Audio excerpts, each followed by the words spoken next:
Assalamualaikum warahmatullahi wabarakatuh. Malam bukan sekadar waktu untuk tidur, karena di balik gelapnya ada kisah yang tak pernah ingin kau dengar. Cerita tentang pesugihan warung bakso iga sapi di Wonogiri, tentang janji yang ditebus dengan darah.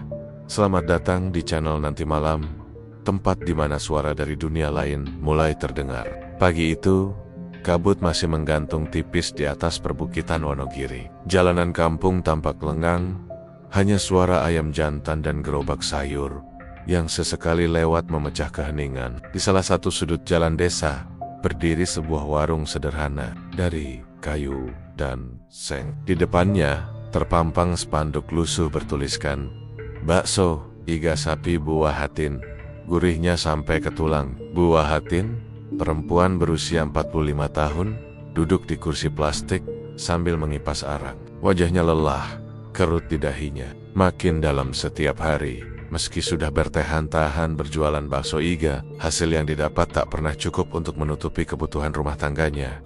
Kadang bisa untung, kadang cuma balik modal. Dan seringkali pulang dengan bakso yang tak habis terjual. Suaminya, Pak Sugi, membantu semampunya, tapi ia lebih banyak menghabiskan waktu merokok di pojok warung atau main domino bersama tetangga. Walau begitu, Buah Hatin tak pernah mengeluh. Ia percaya rezeki sudah diatur, asal mau bekerja keras.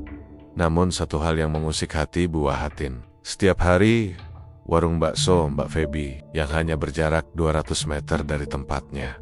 Warung Mbak Feby jauh lebih modern. Bangunannya dari bata, bersih, dan ada kipas angin. Tiap pagi sudah ramai dengan suara pembeli. Motor-motor ojek online parkir berderet. Pembeli makan dengan tertawa-tawa. Baksonya laris manis meski harganya lebih mahal. Padahal aku pakai iga asli, daging segar dari pasar. Kuahnya juga dari tulang sapi yang direbus 5 jam.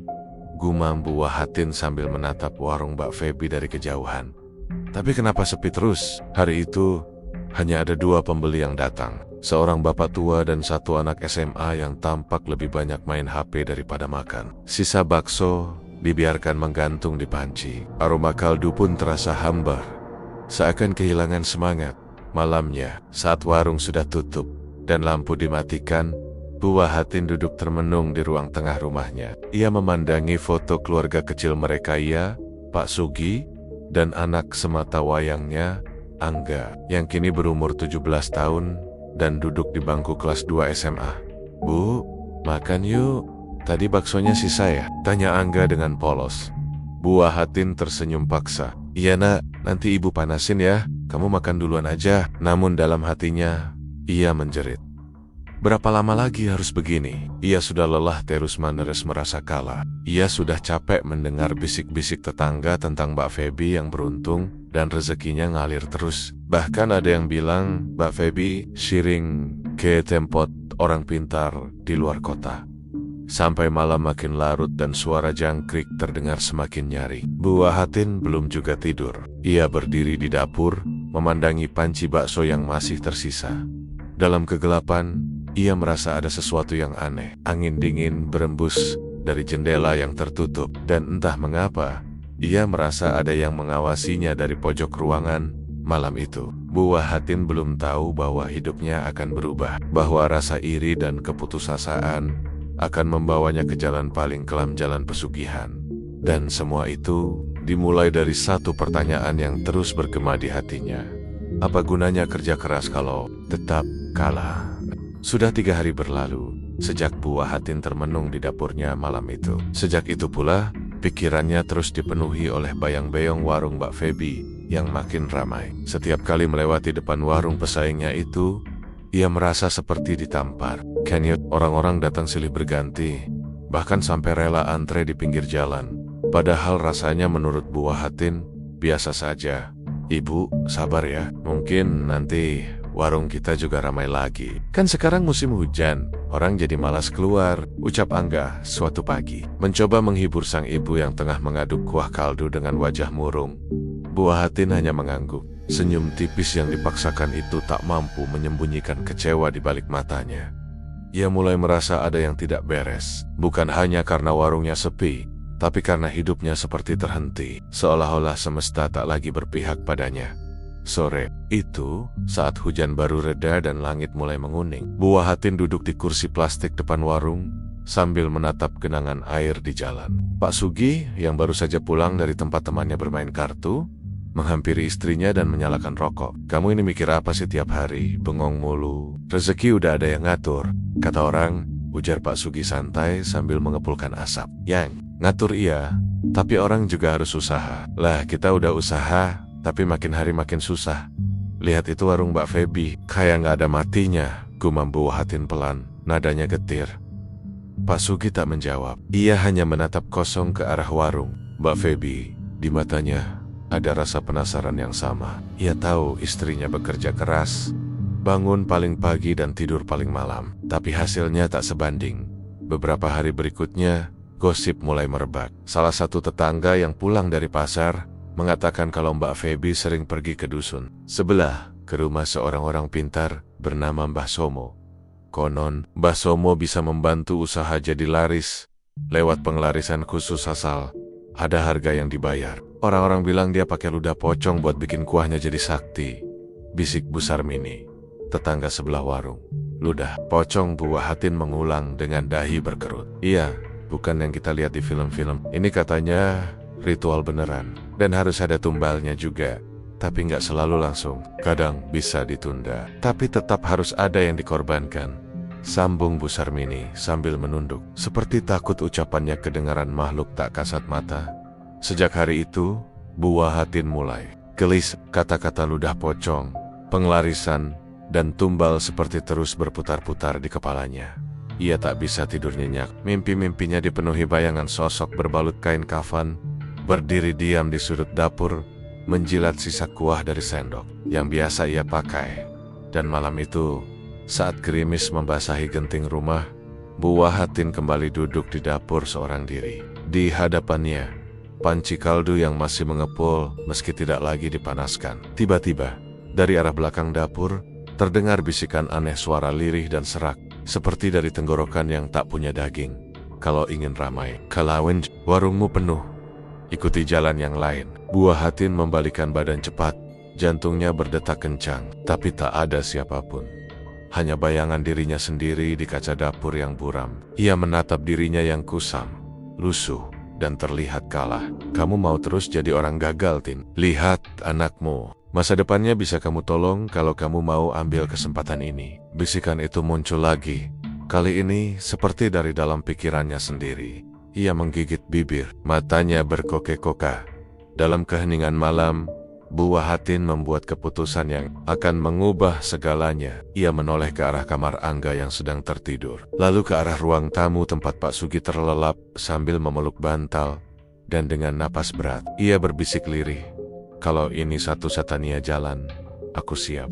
Langit Wonogiri diselimuti mendung pekat ketika Bu Wahatin melangkahkan kakinya menuju dusun Karanglegi, sebuah desa terpencil di balik hutan kecil yang jarang dilalui orang. Hawa dingin menusuk kulit, tapi ia tetap berjalan, ditemani desir angin yang seperti berbisik di telinganya. Di tangannya tergenggam selembar kertas berisi alamat dari seorang tetangga, alamat tempat tinggal Mbah Somo, dukun pesugihan yang katanya bisa membuka jalan pengelarisan lewat perjanjian gaib. Ia tak mengatakan apa-apa pada Angga, bahkan kepada Pak Sugi pun ia hanya berkata, "Mau cari jalan biar warung kita bangkit." Anehnya, Pak Sugi tak banyak bertanya. Hanya seperti sudah tahu apa yang akan dilakukan istrinya. Setelah melewati pohon beringin besar dan beberapa batu nisan tua yang ditelan semak belukar, Bu Wahatin akhirnya tiba di depan sebuah rumah kayu lapuk. Tidak ada lampu, hanya cahaya samar dari lilin yang tampak dari balik celah pintu. Suara gamelan kecil terdengar pelen-pelen, seperti suara dari zaman yang telah lama hilang. Tok, tok. Bu Wahatin mengetuk pintu. Beberapa detik kemudian, pintu terbuka perlahan, dan muncullah seorang pria tua bertubuh kurus, dengan sorot mata dalam dan wajah seperti tak pernah tersenyum. Ia mengenakan kain hitam dengan ikat kepala berbentuk segitiga. "Wahatin, dari warung Paksoy?" tanya pria itu dengan suara parau. Bu Wahatin menelan ludah. "Iya, Mbah Somo," membalikan badan tanpa berkata banyak. Bu Wahatin mengikutinya masuk. Di dalam, ruangan dipenuhi bau dupa dan benda-benda aneh, tengkorak binatang, kain kafan, serta botol-botol berisi cairan berwarna hitam pekat. Di pojok ruangan, ada meja kecil dengan sesajen lengkap bunga melati, darah ayam, dan selembar kain putih yang kotor. Tanpa banyak basa-basi, Mbah Somo duduk bersila dan mulai bicara. Pengelarisan lewat ludah pocong bukan main-main. Kamu harus siap, bukan cuma untuk bikin warung ramai, tapi juga untuk memberikan tumbal yang layak. Buah Hatin terdiam, tubuhnya gemetar, tapi ia mencoba tegar. Berapa tumbal yang dibutuhkan? Tanyanya dengan suara pelan. Awalnya 1, tapi kalau kamu ingin terus bertahan dan warungmu terus laris, harus ada tumbal setiap beberapa waktu. Tumbal darah daging. Paling, ya keluarga sendiri, jawab Mbah Somo dingin. Buah Hatin menunduk. Dalam pikirannya terlintas wajah Angga yang masih remaja, lugu, dan selalu menyemangatinya. Tapi ia juga melihat bayangan warung yang ramai, penuh pelanggan, suara gelak tawa, dan pundi-pundi uang yang tak lagi sepi. Kalau tidak mau, silakan pulang. Tapi pintu ini tidak akan terbuka lagi untukmu, kata Mbah Somo. Seperti membaca isi hatinya. Buah Hatin memejamkan mata. Lalu dengan lirih ia berkata, "Saya setuju." Mbah Somo mengangguk. Ia kemudian mengambil sebuah botol kecil berisi cairan putih berlendir. Botol itu diletakkan di hadapan Buah Hatin. "Ini ludah pocong. Ambil 3 tetes, campurkan ke dalam kuah bakso tiap hari. Jangan sampai lebih atau kurang. Kalau sudah waktunya, tumbal. Makhluk penjaga akan menjemputnya." Buah Hatin menerima botol itu dengan tangan gemetar. Saat ia menggenggamnya, tiba-tiba lilin di ruangan padam. Angin dingin bertiup dari dalam rumah. Di sudut ruangan, terdengar suara kain berkesiur, seperti sesuatu yang sedang bergerak. Saat Buah Hatin menoleh, ia melihatnya sosok tinggi dibalut kain kafan putih, berdiri diam di pojok ruangan, tanpa wajah, hanya hitam kelam di balik ikatan kainnya. Buah Hatin tercekik napasnya. Dia akan menjadi mitramu. Kamu akan dipantau olehnya sampai hari penjemputan tiba. Malam itu, Buah Hatin pulang dengan tubuh lemas dan wajah pucat. Botol kecil berisi ludah pocong disimpan dalam tasnya, tersembunyi di antara kain lap dan bumbu dapur. Di rumah Pak Sugi menunggunya dengan tatapan serius. Tanpa berkata apa-apa, ia hanya mengangguk, seolah sudah tahu. Dan sejak malam itu, tidak ada lagi kata ragu di hati mereka berdua. Hanya ada satu tujuan, membuat warung bakso iga sapi mereka menjadi yang paling laris di Wonogiri meski dengan harga yang harus dibayar dari darah sendiri. Pagi itu, matahari baru saja menampakkan sinarnya, tapi warung bakso Buah Hatin sudah bersiap lebih awal dari biasanya. Ia menyapu lantai, menata meja, dan membersihkan mangkuk satu persatu. Di dapur, Pak Sugi mengangkat panci besar yang berisi tulang iga segar dan air rebusan yang telah mendidih sejak jam 4 pagi. Namun pagi ini bukan pagi biasa. Di sela-sela bumbu dan kaldu, tersembunyi satu botol kecil berisi cairan putih berlendir yang diberikan Mbah Somo ludah pocong. Dengan tangan gemetar namun mantap, Buah Hatin membuka botol itu. Aroma amis yang menyengat langsung menyambar hidungnya. Ia memejamkan mata, mengingat kembali kata-kata sang dukun. 3 tetes, tidak lebih, tidak kurang. Campurkan ke dalam kuah saat masih panas, agar dia menyatu dengan aroma daging. Setelah itu, tunggu keajaiban. 1, 2, 3. Tetesan itu jatuh ke dalam kuah, menimbulkan gelembung kecil yang segera lenyap. Buah Hatin mengaduk perlahan, lalu menutup panci dan menarik napas dalam-dalam. Ia menatap Pak Sugi yang berdiri di pintu dapur. Lalu keduanya saling menatap, tanpa kata, seolah mengerti bahwa mereka baru saja membuka gerbang dunia yang tak bisa mereka tutup kembali. Sejak hari itu, segalanya berubah. Warung Buah Hatin, yang sebelumnya hanya dikunjungi 1-2 pelanggan, kini tiba-tiba ramai. Pembeli datang dari segala penjuru. Bahkan ada yang rela antre sambil berdiri, karena kursi tak cukup. Ibu-ibu arisan, tukang bangunan, pegawai kelurahan, hingga sopir truk, semua berebut ingin mencicipi kuah bakso iga milik Buah Hatin. "Aduh Bu, ini kuahnya kayak bikin ketagihan ya. Rasanya tuh beda," ujar seorang pembeli sambil menyeruput kuah sampai tetes terakhir. "Pena MB, saya biasanya nggak suka iga, tapi ini kok bikin nagih banget," timpal yang lain. Buah Hatin hanya tersenyum. Ia membungkuk sopan sambil berkata, "Alhamdulillah, rezeki hari ini lancar. Tapi dalam hatinya, ia tahu ini bukan rezeki biasa. Ini hasil dari perjanjian hitam. Mbak Feby yang biasanya ramai, mulai kehilangan pelanggan. Warungnya yang dulunya penuh, kini hanya dihampiri segelintir orang. Ia tak mengerti apa yang terjadi. Ia bahkan sempat mengintip ke warung buah Hatin dan mendapati antrean mengular, senyum puas pembeli, dan suara tawa yang memenuhi udara. Gila, warung buah Hatin sekarang laku keras. Apa dia pakai ilmu-ilmu juga? Gumamnya dengan penuh curiga. Namun, di balik keramaian, ada sesuatu yang mulai terasa aneh. Setiap malam, buah Hatin mendengar suara langkah dari dapur. Seperti ada yang berjalan perlahan diseret dan kemudian menghilang. Kadang terdengar suara sendok yang terjatuh, padahal tidak ada siapa-siapa. Bahkan, Angga beberapa kali mengeluh tidak bisa tidur. Ibu, kenapa aku sering mimpi buruk ya? Ada orang pakai kain putih berdiri di pojok kamarku. Diam aja, matanya hitam banget, kata Angga suatu malam dengan wajah pucat. Buah Hatin tercekat. Ia hanya menjawab, "Ah, kamu kecapekan nak, itu cuma mimpi." Tapi jauh dalam hatinya, ia tahu penjaga dari perjanjian itu sedang mengintai. Waktunya hampir tiba. Pak Sugi, yang dulu cuek, kini ikut terlibat penuh dalam warung. Ia tak lagi bermain kartu atau bersantai di depan rumah. Tapi ia juga berubah lebih pendiam, lebih sering melamun. Kadang ia menatap pembeli dengan tatapan kosong, seperti menimbang-nimbang sesuatu. Bahkan beberapa kali ia berkata, "Angga kuat kan ya? Kalau kuat, pasti nggak apa-apa." Buah Hatin hanya diam.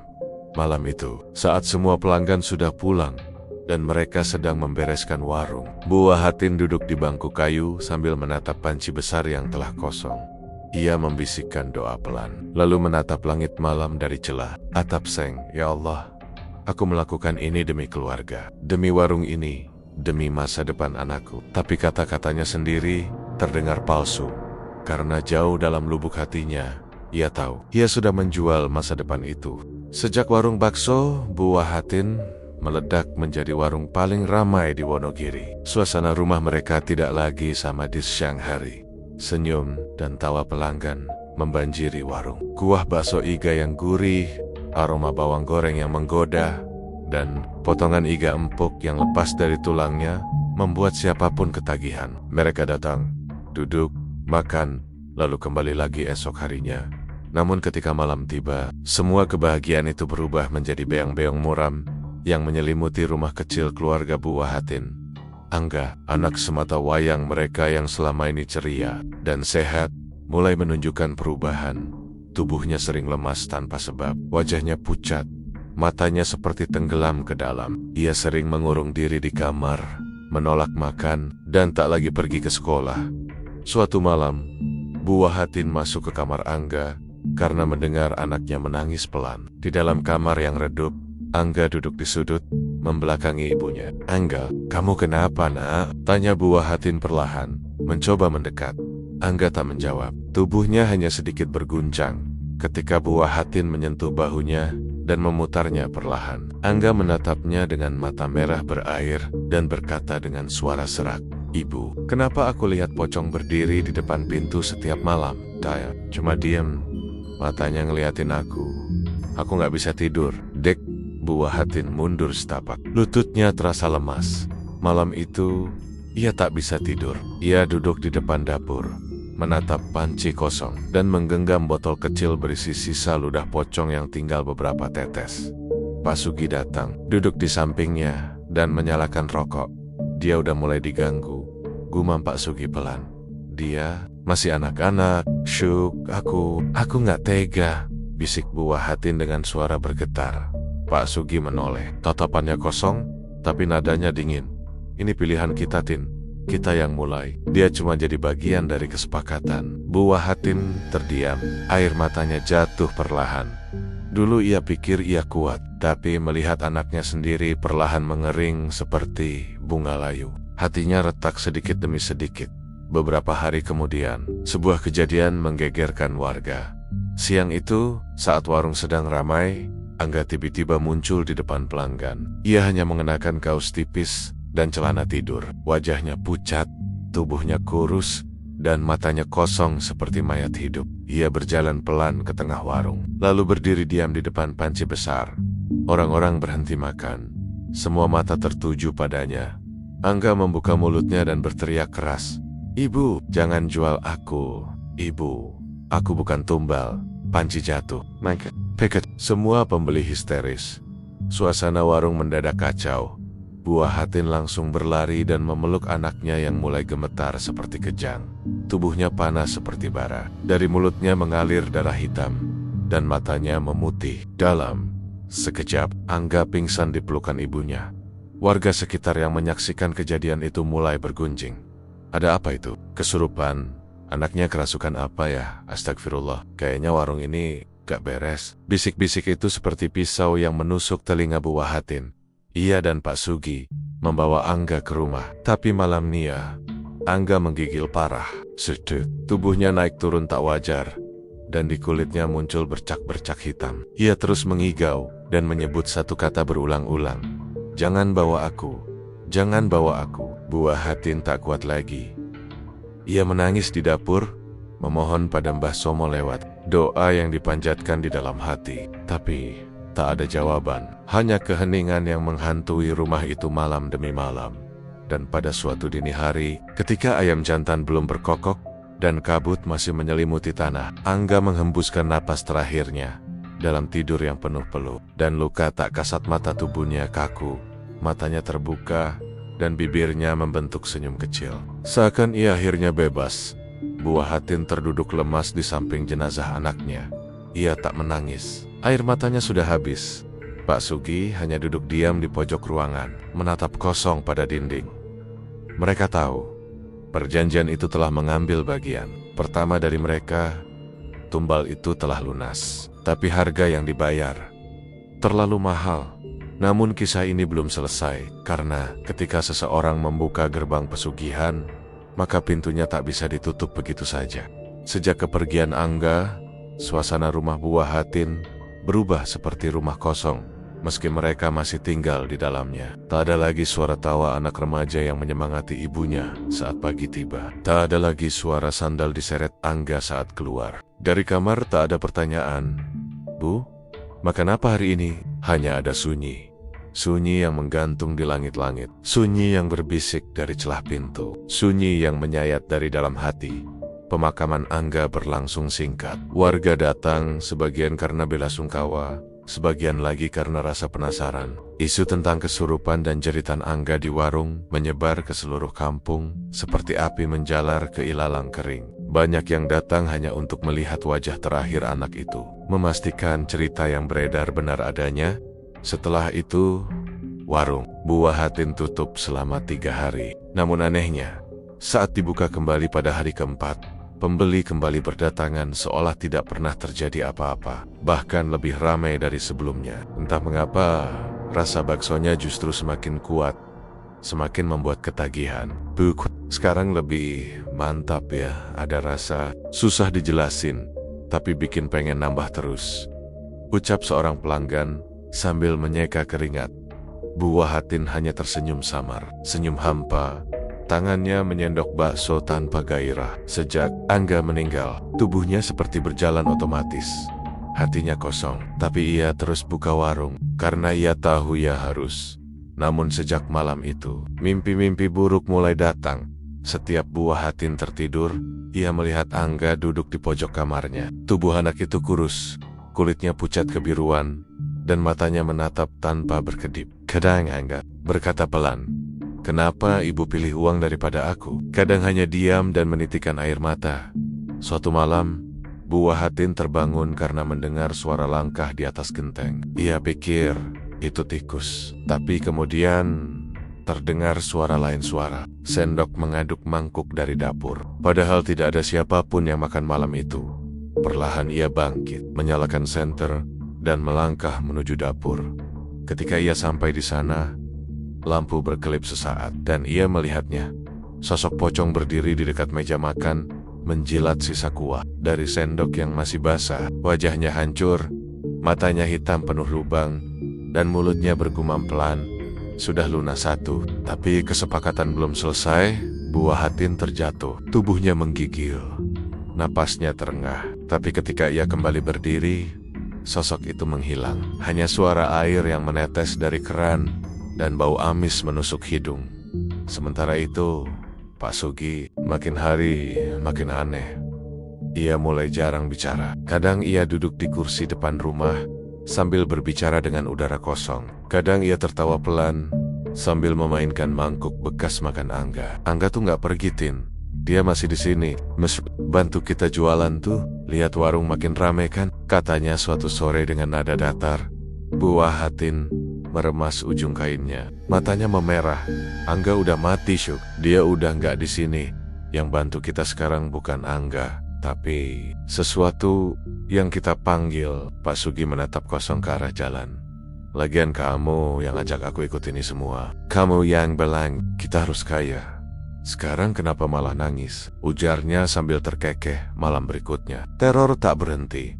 Pelanggan yang datang malam hari mulai mengeluh, sebagian mengatakan mereka melihat bayangan putih melintas cepat di dapur. Beberapa ada yang muntah usai makan, tapi anehnya tetap datang lagi esoknya. Seakan tubuh mereka dipaksa ingin kembali. Ada seorang pembeli yang pingsan di tempat setelah melihat sesuatu dari dalam mangkuknya, katanya. Ia melihat sepotong kuku manusia terendam dalam kuah. Warga mulai takut, tapi tetap saja warung itu tidak pernah sepi. Suatu malam, Buah Hatin duduk sendirian di dapur. Panci besar terisi penuh, tapi belum dinyalakan. Di tangannya, botol kecil berisi ludah pocong itu kini tinggal satu tetes terakhir. Ia menatapnya lama, napasnya berat, tubuhnya gemetar. Tiba-tiba, dari jendela belakang, suara Angga terdengar memanggil, "Ibu, berhenti." Sebelum terlambat, Buah Hatin menoleh cepat, tapi hanya melihat kegelapan. Tak ada siapapun. Ia menggenggam botol itu erat, lalu melemparnya ke lantai. Botol itu pecah. Cairannya mengalir seperti lendir hidup, dan dari sela-sela ubin terdengar desisan, seperti sesuatu yang marah. Di belakangnya, terdengar suara berat yang tidak manusiawi. "Kamu belum selesai, Buah Hatin. Kamu belum selesai." Saat ia menoleh, sosok pocong itu berdiri sangat dekat. Wajahnya rusak parah, dan dari mulutnya mengalir darah hitam pekat. Buah Hatin menjerit keras. Dan malam itu, langit Wonogiri kembali diguyur hujan deras. Seolah bumi ikut menangisi jiwa-jiwa yang mulai dimakan oleh perjanjian sesat. Malam-malam di rumah Buah Hatin tak lagi sekadar sepi. Kini, setiap sudut ruangan dipenuhi ketakutan. Warung bakso yang dulunya menjadi sumber harapan, kini berubah menjadi sumber kengerian. Meski pembeli tetap berdatangan, Buah Hatin merasa seperti hidup dalam pusaran dosa yang kian menyesakkan dada. Suaminya, Pak Sugi, makin larut dalam kegilaannya. Ia sering berbicara sendiri sambil tertawa keras, atau berdiri lama di depan kamar Angga sambil memanggil-manggil nama anaknya. "Angga, bantu Bapak ngulek sambal yuk, kamu kan masih di sini." Karena tetangga mulai menjauh, bahkan tukang sayur pun enggan mampir. Mereka bilang rumah itu terasa berat. Hawa panas menusuk kulit setiap kali mereka lewat. Tona, yang bersumpah pernah melihat bayangan putih di jendela, atau mendengar suara tangisan anak kecil saat malam tiba. Namun yang paling membuat Buah Hatin ketakutan adalah mimpinya. Setiap malam, ia bermimpi berada di warung, tapi bukan warung biasa. Di dalam mimpi itu, seluruh pembeli tidak memiliki wajah, hanya rongga hitam dan darah yang menetes dari mulut mereka. Mereka makan bakso dengan lahap, mencakar mangkuk, menjilat sendok, dan tertawa dalam jeritan. Di tengah warung itu, Angga berdiri. Tubuhnya kurus, kotor, dan matanya penuh luka. "Ibu jual aku. Ibu pilih uang, bukan aku." Buah Hatin terbangun dengan tubuh basah oleh keringat, dada sesak. Dan setiap pagi, ia merasa lelah seperti habis berlari dalam mimpi yang sama. Suatu siang yang terik, datanglah Mbak Feby ke warung. Wajahnya datar. Matanya menatap langsung ke arah Buah Hatin yang sedang menyendok bakso. "Aku nggak datang untuk makan, Tin," katanya dingin. "Tapi aku mau kasih tahu. Aku tahu apa yang kamu lakukan." Buah Hatin terdiam. Wajahnya tegang, tangan gemetar. Beberapa pembeli menoleh. "Aku juga sempat ditawari orang pintar itu. Tahu, tapi aku nggak seputus asa kamu." "Lanjut, Mbak," Feby sambil menatap tajam. Tapi lihat kamu sekarang, matamu kosong, suamimu gila, anakmu mati. Masih mau lanjut? Seketika suasana warung menjadi sunyi. Buah Hatin menunduk, menahan air mata. Ia tak bisa menjawab, tapi jauh dalam hatinya, ia tahu semuanya sudah terlambat. Malam itu, ia mendengar suara ketukan dari luar rumah. Tidak keras, tapi pelan, ritmis, seperti kode dari dunia lain. Tok, tok, tok. Ia membuka pintu. Tak ada siapa-siapa, hanya kabut tebal yang menutupi halaman. Saat ia hendak menutup pintu, sekelebat bayangan putih melintas cepat ke dalam rumah. Pintu tertutup sendiri. Lampu berkedip. Suara tawa pelan terdengar dari ruang tamu. Dan di sana, berdiri sosok tinggi besar berbalut kain kafan. Wajahnya tidak terlihat, tapi aroma busuk langsung memenuhi ruangan. Di belakangnya, peluhan, tangan kecil menjulur dari kegelapan, mencakar dinding, dan meneteskan darah. Pocong itu menunjuk ke arah Buah Hatin. Dari dalam perutnya yang robek, terdengar suara anak kecil memanggil-manggil. "Ibu, ikut aku." Tubuh Buah Hatin lunglai, kakinya lemas, ia tersungkur ke lantai, menggigil. "Ambil aku saja, jangan ambil suamiku, jangan ganggu warung ini lagi, aku sudah cukup." Pocong itu mendekat perlahan. Setiap langkahnya membuat lantai bergetar. Wajahnya kini mulai terlihat. Wajah Angga, rusak, membusuk. Tapi jelas itu Angga. Bukan kamu yang menentukan. "Ibu, kamu sudah milik kami." Dan dalam sekejap, sosok pocong itu merangkul Buah Hatin. Lampion teriakan memecah malam. Tetangga mendengar jeritan panjang dari dalam rumah itu. Tapi tak ada yang berani mendekat. Pagi harinya, warga menemukan warung Buah Hatin terbuka. Panci bakso mendidih tanpa dijaga. Meja penuh mangkuk kotor, tapi tak ada satupun tanda keberadaan Buah Hatin. Yang ada hanya Pak Sugi, duduk di kursi warung dengan wajah bengong, rambut acak-acakan, tubuh kurus dan mata merah. Ia memegang mangkuk kosong dan berkata sambil tertawa-tawa, "Tin, masak bakso enak hari ini." "Enak banget, pakai daging Angga." Hahaha. Warga akhirnya menutup paksa warung tersebut. Tapi malam-malam yang lewat tak pernah sepi. Orang-orang bersaksi mendengar suara sendok beradu di dalam. Kadang terdengar suara anak kecil menyanyi lagu daerah, lalu terputus oleh jeritan. Ada yang mengaku melihat sosok wanita paruh baya duduk di pojok dapur, menatap kosong ke arah api kompor yang menyala sendiri. Dan di pintu warung itu tertulis dengan arang hitam, "Warung ini dibuka dengan darah, maka darah pula yang akan menutupnya." Sejak hilangnya Buah Hatin malam itu, Pak Sugi bukan lagi lelaki yang sama. Ia tak pernah lagi bicara waras. Hari-harinya dihabiskan dengan duduk di kursi plastik depan warung yang telah lama ditutup warga. Rambutnya memanjang, jarang disisir. Pakaian lusuhnya tak pernah diganti. Wahanya kuyu, matanya cekung, seperti seseorang yang lupa bagaimana rasanya tidur nyenyak. Setiap pagi, ia berbicara sendiri. Kadang tertawa keras, kadang menangis, kadang bernyanyi lagu anak-anak sambil menggoyang-goyangkan tubuh. "Angga suka lagu ini, kan, Tin?" gumamnya sambil menepuk meja kosong. "Bakso, bakso, bakso daging anak sendiri." Lalu tertawa terpingkel-pingkel seperti orang kesurupan. Warga sudah tak lagi peduli. Beberapa kasihan, tapi sebagian besar memilih menjaga jarak. Anak-anak dilarang main dekat rumah itu. Warung bekas pengelarisan itu dianggap terkutuk. Yang bilang dari dalam warung itu kadang terdengar suara orang memasak atau suara sendok mengaduk mangkuk, padahal tak ada siapapun di sana. Namun bagi Pak Sugi, tempat itu masih hidup. Baginya, Buah Hatin belum benar-benar hilang. "Tintu cuma lagi ke dapur belakang, ya kan?" ucapnya pada seorang pemuda yang tak sengaja lewat. "Ntar juga balik. Bawa bakso favorit Angga." Pemuda itu hanya menunduk dan cepat-cepat pergi. Ia tahu tak ada gunanya membantah. Di suatu malam kelam yang hujan turun tanpa suara, Pak Sugi duduk sendiri di ruang tamu rumahnya yang berantakan. Dinding penuh coretan kata-kata tak jelas, simbol aneh, dan gambar pocong dengan senyum lebar. Depannya, ia menyiapkan 3 mangkuk bakso. Padahal tak ada api, tak ada daging, tak ada air, hanya mangkuk kosong dan sendok lusuh yang ia aduk terus-menerus. Yang ini buat Angga, yang ini buat Tin, dan ini buat aku. I am on a tap key. Kursi kosong di seberang. Tiba-tiba ia berhenti, mulutnya terbuka lebar. Karena di kursi itu, ia melihat Bu Wahatin duduk. Wajahnya pucat, senyumnya kaku. "Tin, kamu pulang?" bisiknya.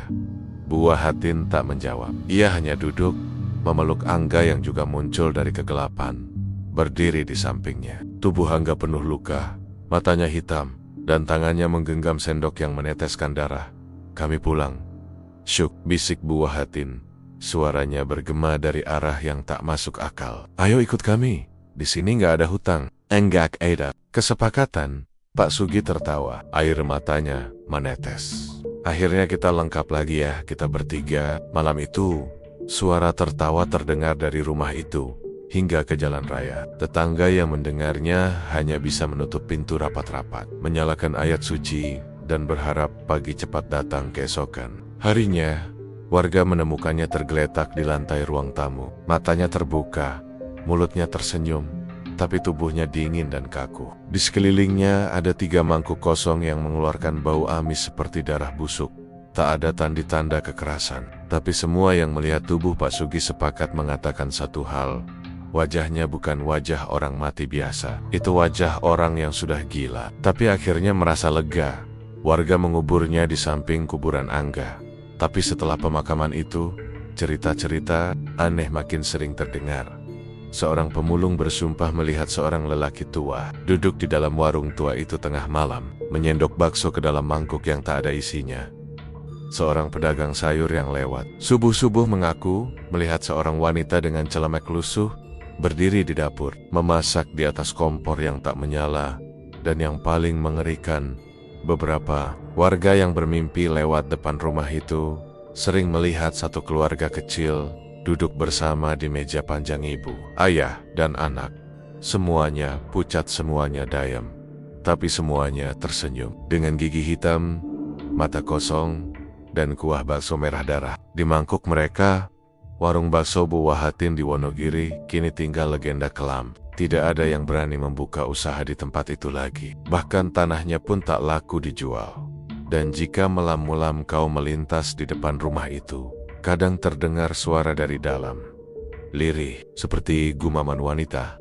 "Baksonya enak nak, campur ludah pocong ya, biar makin ramai." Bertahun-tahun telah berlalu sejak tragedi keluarga Bu Wahatin mengguncang Wonogiri. Warung bakso yang dulu ramai seperti pasar malam, kini menjadi bangunan tua yang ditinggalkan. Membusuk pelen-pelen, dimakan waktu dan serita-serita seram yang tumbuh di sekitarnya. Temboknya penuh lumut, pintanya reet, dan jendela kaca pecah sebagian. Seperti mengintip dunia luar dengan tatapan luka. Tak ada satupun warga yang berani mendekat setelah matahari terbenam. Bahkan, anak-anak pun dilarang bermain di radius 10 meter dari bangunan itu. Bukan karena mereka percaya mitos, tapi karena mereka tahu tempat itu menyimpan sesuatu yang lebih dari sekadar kenangan. Suara-suara aneh masih terdengar. Kadang terdengar suara air mendidih dari dapur. Padahal ada siapapun. Kadang terdengar sendok beradu dengan mangkuk. Diselingi tawa kecil seorang anak. Pernah pula seseorang yang nekat lewat tengah malam bersaksi melihat api kompor menyala sendiri, dan sesosok wanita sedang mengaduk panci besar arwah Bu Wahatin masih sibuk melayani pembeli yang tak kasat mata.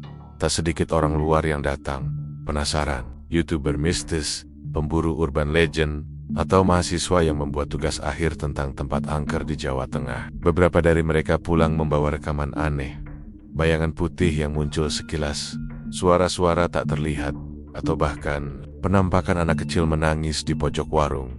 Namun tak semuanya pulang dengan utuh.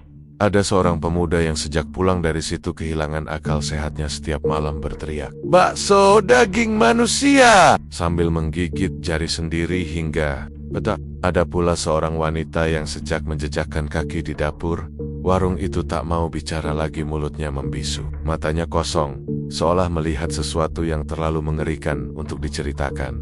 Konon, menurut dukun setempat, roh Bu Wahatin dan Angga tidak pernah benar-benar pergi. Mereka terikat pada tempat itu karena perjanjian yang tak pernah ditutup. Bahkan Pak Sugi, yang meninggal dengan senyum ganjil di wajahnya, disebut masih mondar-mondir di area warung saat malam Jumat.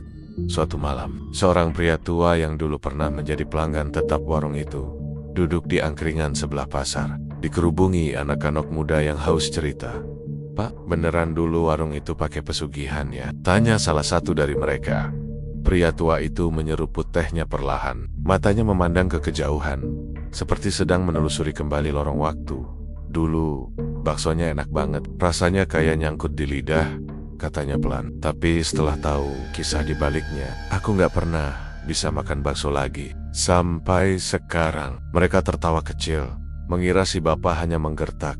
Tapi kemudian pria itu menambahkan dengan nada yang lebih dingin, "Kalian pikir pesugihan itu cuma tentang uang? Enggak, Nak. Itu tentang hati yang dijual, tentang keluarga yang ditukar, tentang rasa lapar yang gak bisa diisi dengan apapun, kecuali penderitaan." Dan malam pun kian pekat, bersama hujan gerimis yang turun pelan. Suara sendok dan mangkuk kembali terdengar samar dari kejauhan. Mereka yang peka bisa mendengarnya jika diam cukup lama. 1, 2, 3, 1 mangkuk untuk pelanggan setia, 2 mangkuk untuk yang datang tanpa doa, 3 mangkuk untuk yang mencari rasa tapi pulang tanpa jiwa. Dan begitulah legenda pesugihan bakso iga sapi di Wonogiri hidup terus, menempel erat pada tembok warung tua yang tak pernah benar-benar sepi. Karena di tempat itu, rasa adalah kutukan dan kenyang adalah hukuman. Tamat.